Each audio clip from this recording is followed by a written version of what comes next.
To be serious about it. Get off me! Go away! Help me! Help!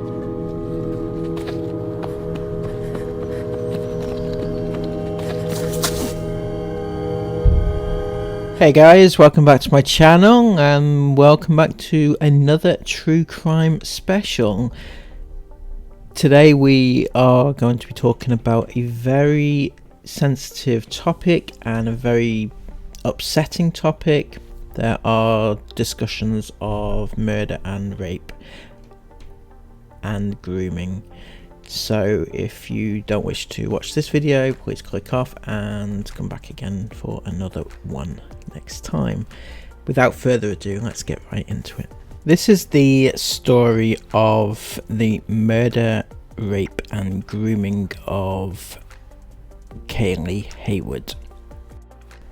When Stephanie and Martin waved goodbye to their beautiful daughter Kayleigh on Friday 13th November 2015, they could never have imagined the chain of events which would unfold, leading to the most intense pain they had ever suffered.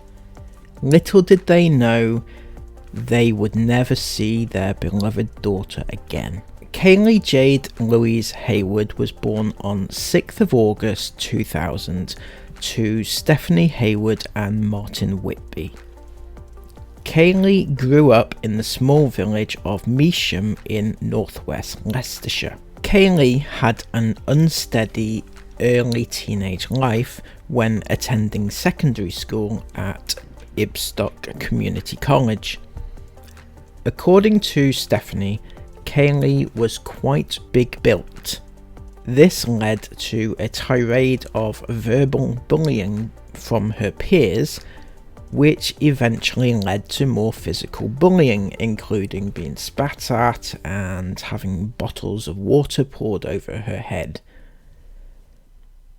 The bullying was a daily occurrence, which became so severe that Kayleigh refused to leave the house and ultimately refused to attend school. Stephanie agreed and took the decision to remove her daughter from Ibstock Community College. Kayleigh was then enrolled in Ashby School in the nearby Ashby de la Zouch. Kayleigh was like a new girl. So much happier, no longer fearful day to day. She made new friends, one in particular with whom she spent most of her time. Stephanie recounts that Kayleigh and her friend were like two sisters.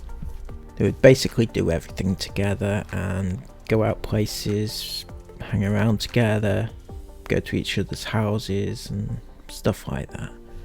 So when Kayleigh asked to stay at her friend's house that Friday night, there was no hesitation. Stephanie was beyond delighted that Kayleigh had such good friends and was so happy, in contrast to how she had spent such a large part of her time previously, when she used to be fearful of going out and had no friends and was bullied incessantly.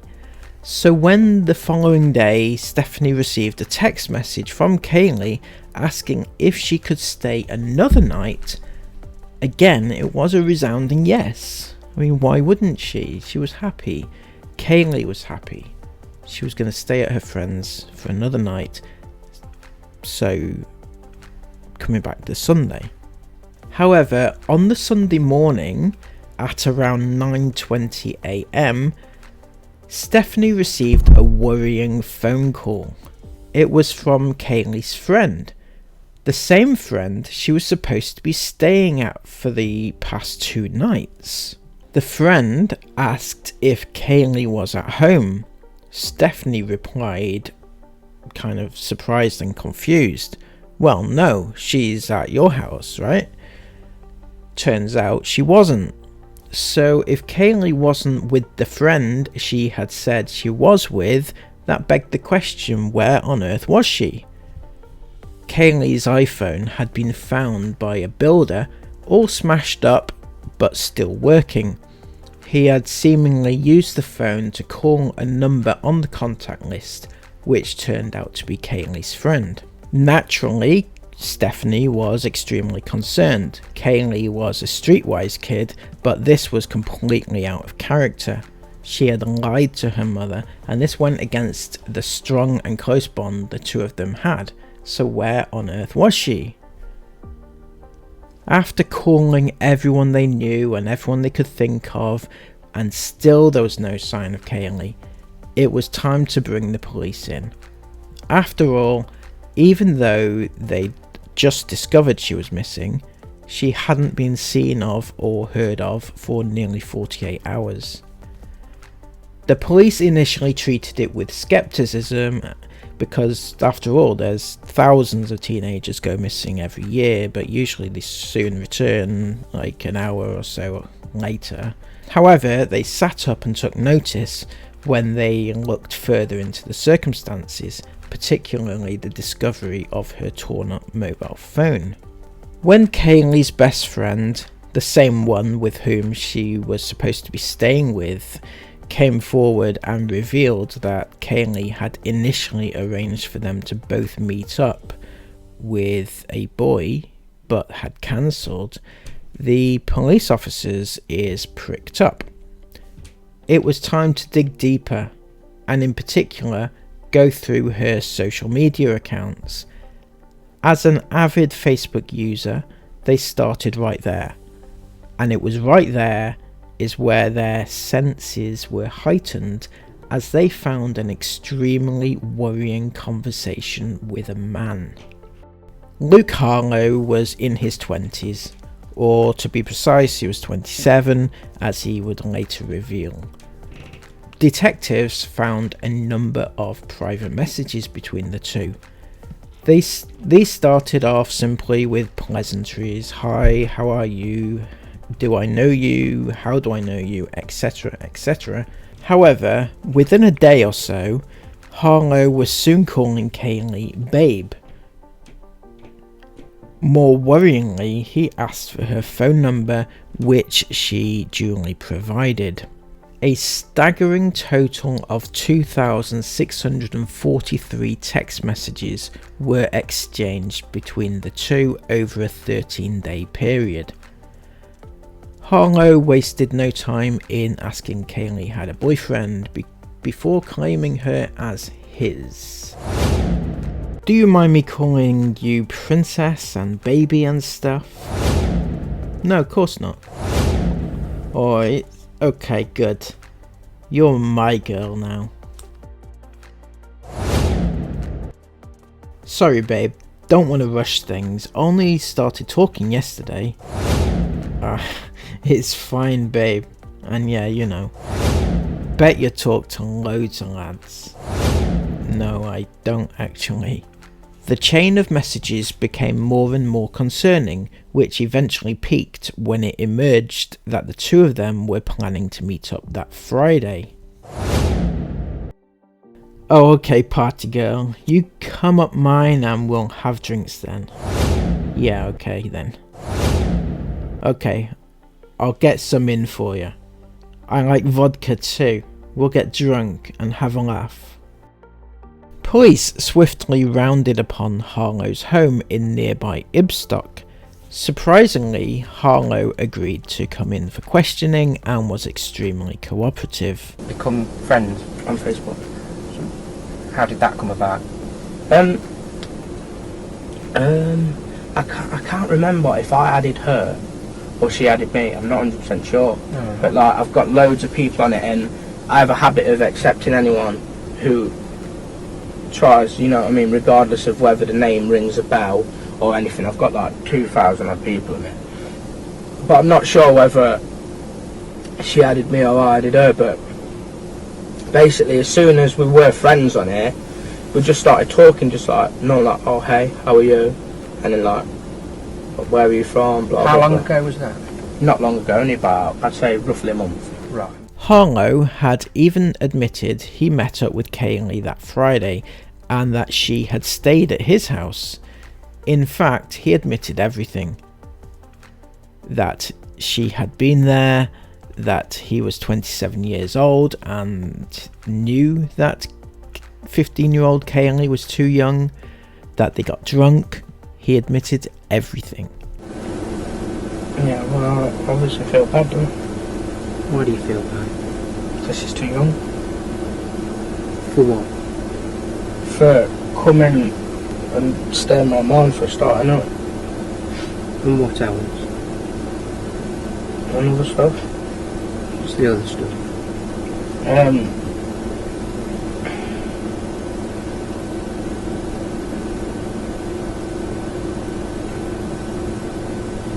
In actual fact, Harlow admitted so much that he introduced a third party to the party, someone the police hadn't previously been aware of.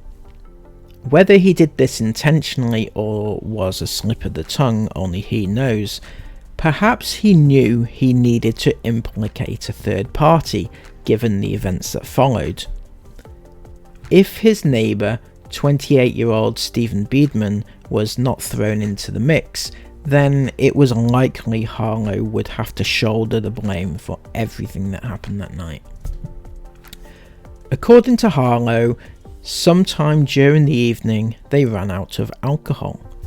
He decided to run next door to Beadman's house to see if he had any. Apparently he didn't. Reportedly, Harlow boasted that he had a bird back at his house. The both of them headed to the local shop to get some more alcohol before heading back to Harlow's. It's unclear what Kayleigh was doing during this time, but it's likely she was at Harlow's house under free will. When the two men returned, they continued the party, plying Kayleigh with more alcohol. According to Harlow's testimony, he went upstairs to bed around midnight, leaving Kayleigh with Beadman. Stephen Beadman was a well-regarded landscape gardener in the village of Ibstock. However, whether his actions that night were typical behaviour, who knows.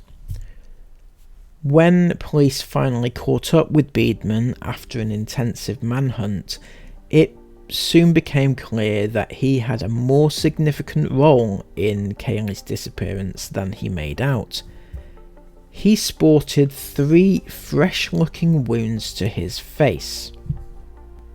Whilst not ironclad evidence, it certainly did raise more questions and sparked serious concerns over Kayleigh's safety. I can't remember.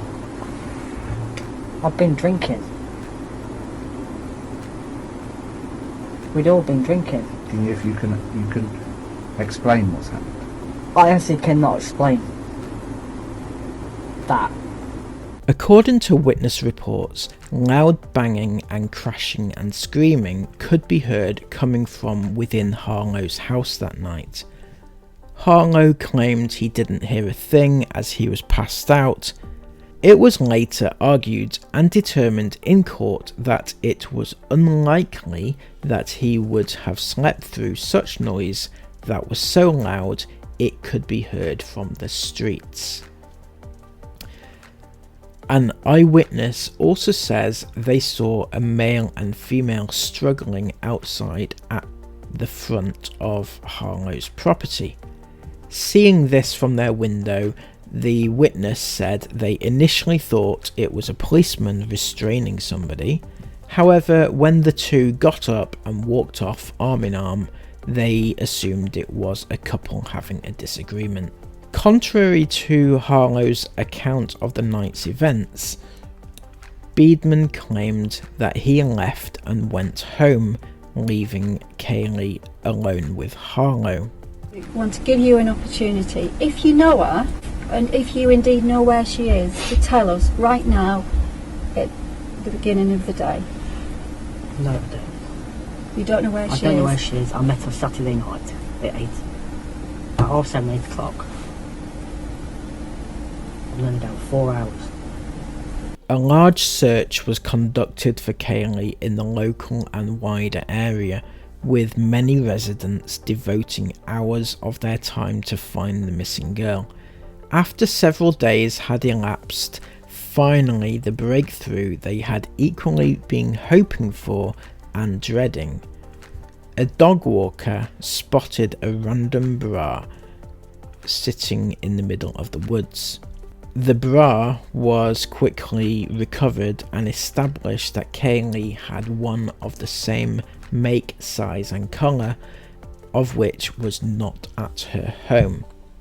Fears turned to panic as it became very clear that something horrible had most likely happened to her. Police officers raided Beadman's house in search of other items of clothing. However, none were found. Dead end. That is until it was discovered that he also owned another property. Well, it was more of a lockup. This was searched, but again nothing was found. However, upon a more detailed search of the facilities, they came across a huge industrial skip. Inside this skip, they found a bag and a top which looked just out of place in the rubbish. These were confirmed by Stephanie to belong to Kayleigh. A case against Beadman was mounting. Add to this the blood-stained clothing found at a farm in Belton where he claimed he sustained his facial injuries. These items of clothing appeared to be the same ones that he was wearing on the CCTV from the Saturday night when he and Harlow were at the co-op. This showed that he most likely sustained the injuries on the night he met Kayleigh. Faced with increasingly overwhelming evidence, Beadman finally relented and admitted to knowing exactly where Kayleigh was. Pretty much walking, because I shot. I must have scared her. I must have.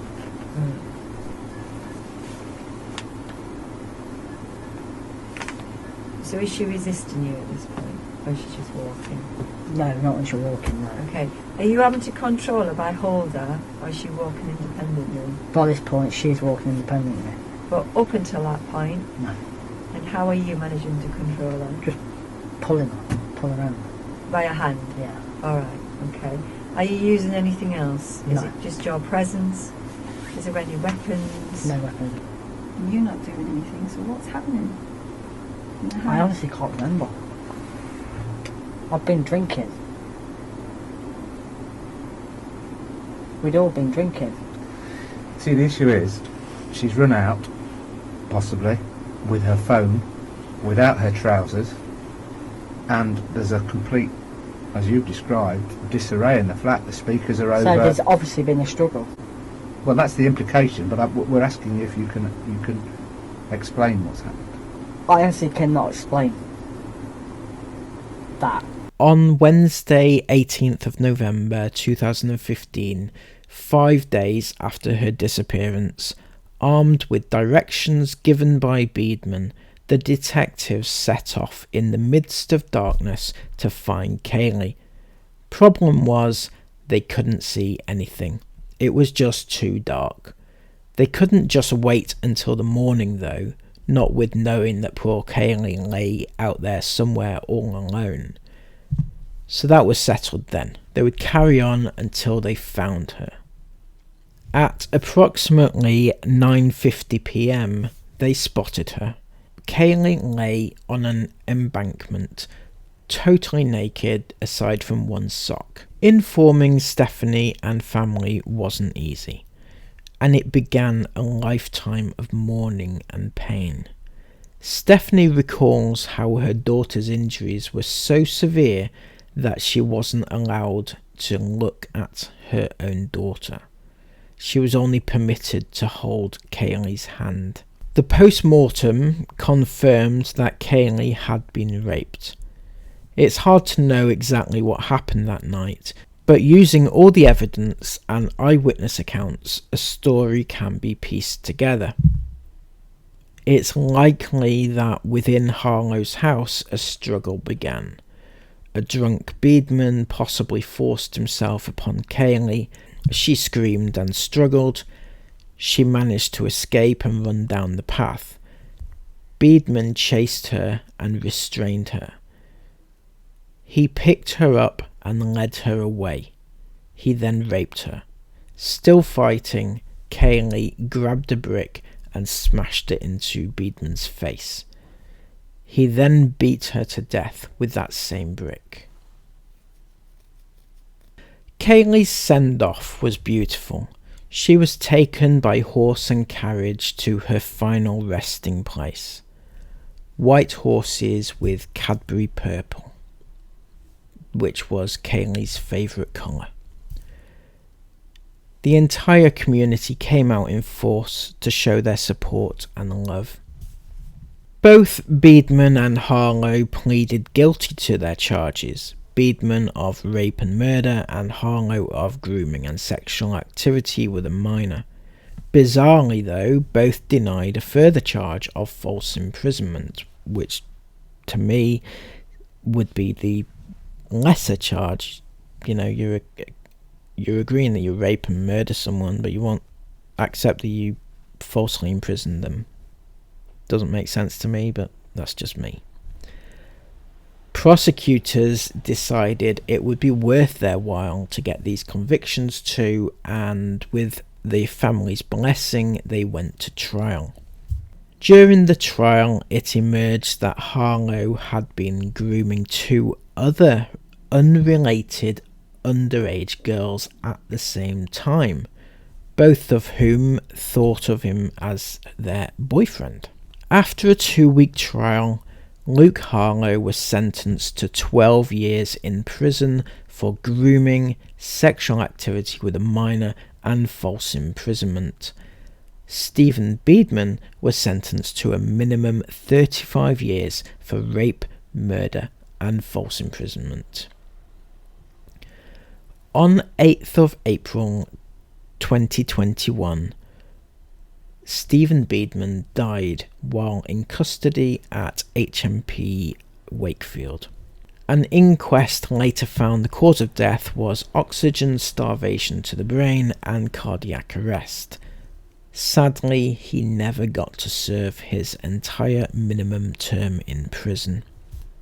As for Luke Harlow, well, he's currently roaming free as he was released halfway through his 12-year sentence, as you can see by this footage which was captured by a local in Nottingham last year.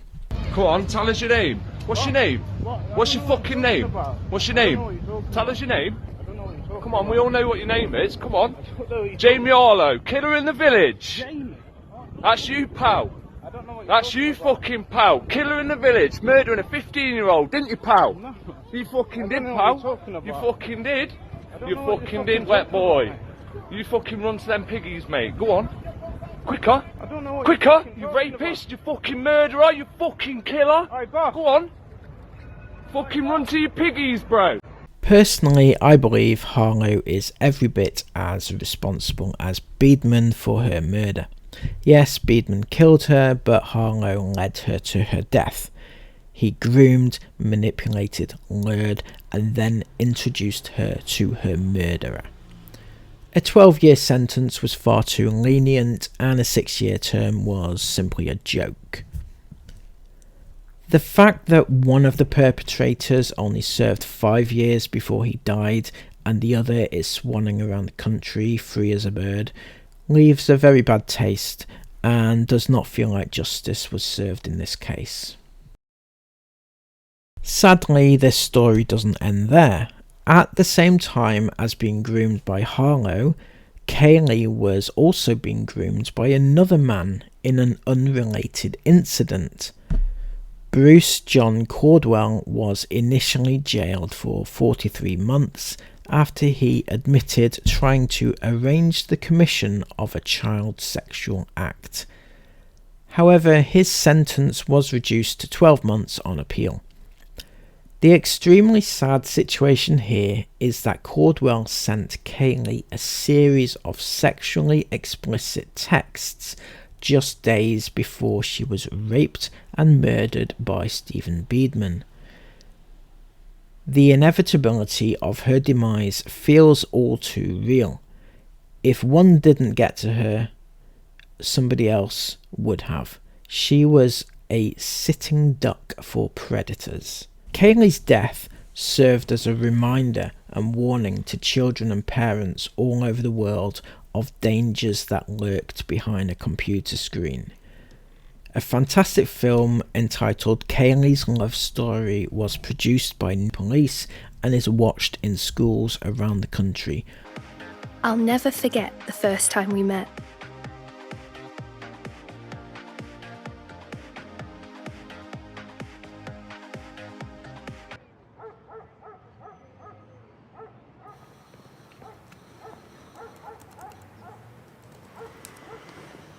We clicked right away. Hi, love. Hiya, Mum.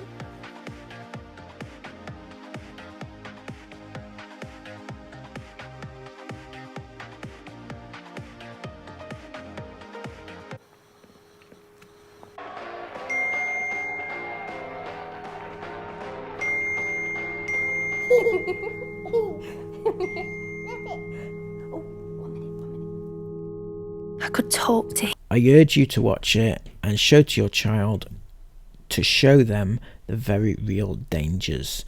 People are not always who they seem online.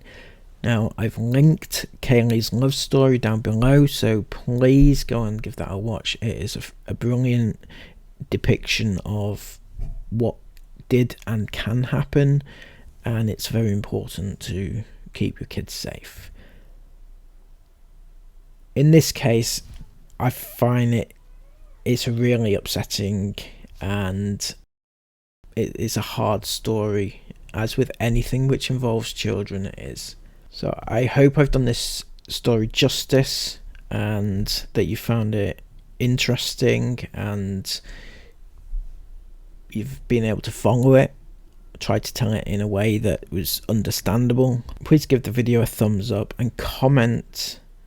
Please comment everything you want to comment down below about this situation, whether you remember the case, how's it affected you, did the case bring to light anything you didn't know, have you since talked to your kids about this case and used it as a marker to protect them. As always, keep the comments respectful because it involves real people with real lives. Now, if there are any other cases you'd like me to cover, please comment them down below as well, and I'll get straight onto it. Thank you all so much for your time and your support, and I hope to see you again soon next week for another true crime special. Bye bye.